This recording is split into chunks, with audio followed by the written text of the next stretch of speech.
All right, winter is officially here, and you know what that means if you're a parent, right? A whole new level of worry. Is my child warm enough? Are they about to catch that bug that's going around school? Well, today, we're going to break down 10 essential doctor-approved tips to protect your child this season. So are you that parent who's constantly checking their kid's forehead, dreading that very first cough of the season? Yeah, it's a totally universal feeling. But what if you could trade all that anxiety for some real confidence? Let's dive into exactly how you can keep your child safe and healthy when the temperature really starts to drop. So, here's our game plan. First, we'll talk about why winter is such a challenge in the first place. Then, we're going to get into 4 key layers of defense: mastering the art of layering their clothes, managing their environment, stopping germs before they start, and finally, the big one, building up their immune defense from the inside out. First up, the winter challenge. So why are little ones, especially infants, so much more vulnerable when it gets cold? Well, it's actually pretty simple. Their internal thermostats are kind of still learning how to work properly, and their immune systems are brand new to the world, which makes them prime targets for all those winter bugs. And that brings us right to section 2, the art of layering. This is probably the #1 question every parent has. Are they too hot? Are they too cold? It can feel absolutely impossible to get right, but believe it or not, there's a really simple rule that takes all the guesswork out of it. Okay, so check this out. It's called the extra layer rule, and honestly, it's a lifesaver. For a little baby under 6 months old, the rule is simple. Just dress them in 2 more layers than you're wearing yourself. For any child older than 6 months, it's just 1 more layer than you. Seriously, think of this as your golden rule to get started. But, and this is super important, that rule is just your starting point. The absolute most reliable way to know if they're comfortable isn't by feeling their hands or feet, which, are often naturally a little bit cooler anyway. No, you need to check their core temperature. So how do you actually do that? It's this super simple 3-step process. First, just place your hand on their stomach or their back to get a true reading. Second, feel their skin. It should be nice and warm.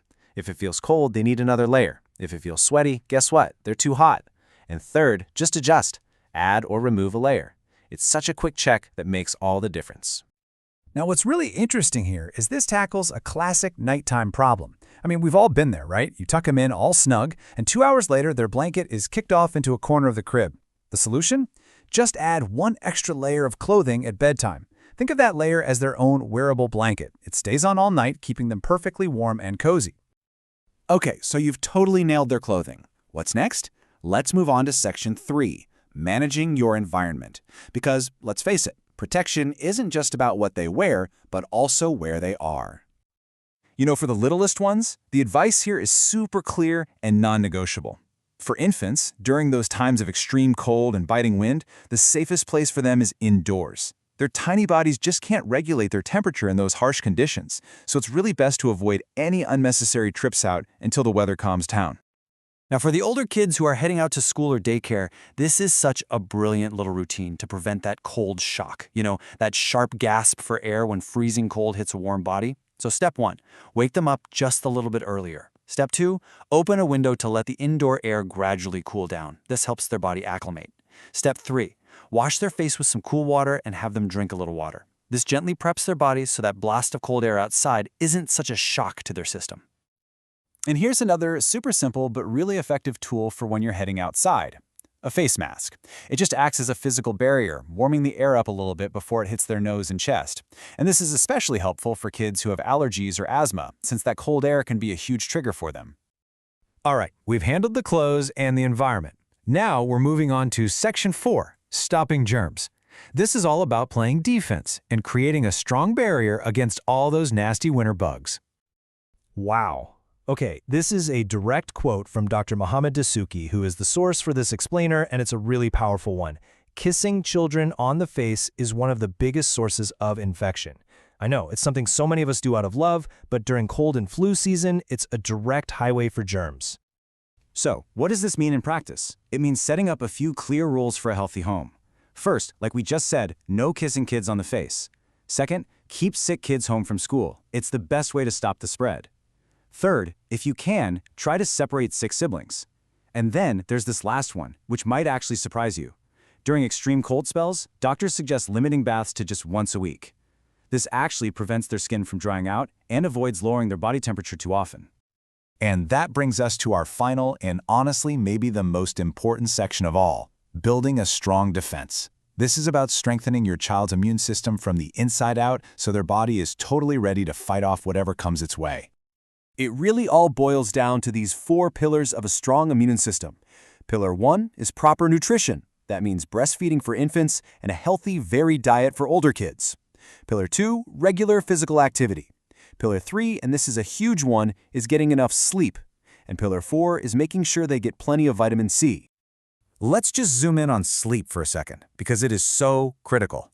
The guidance for children over 2 is to have a bedtime no later than 10 p.m. And this isn't just about avoiding a cranky kid the next day. Getting enough deep sleep is literally when the body repairs itself and the immune system recharges. Consistently late nights can genuinely weaken their defenses against illness.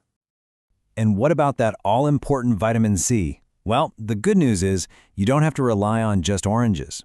It's packed into all sorts of kid-friendly foods like guava, peppers, tomatoes, kiwi, and strawberries. The real key here is variety. Mixing these into their diet every day gives their immune system the fuel it needs to fight back hard. Okay, I know that was a ton of information, so let's boil it all down into your essential winter toolkit, the key actions you really need to remember. If you only take away a few things from our chat today, let it be these. First, that simple +1 and +2 layering rule. Second, always check their temperature on their stomach or back, never their hands. Third, help your child acclimate to the cold before they step outside. And finally, boost their immunity with the basics: good sleep, healthy food, and plenty of vitamin C. You know, the biggest takeaway here is that your best defense against winter illness isn't something you buy in a medicine bottle. It's built through knowledge, through preparation, and through that daily care you provide. With these tips, you're not just surviving winter, you're actually equipped to thrive. So we'd love to know, what's one winter tip that you swear by?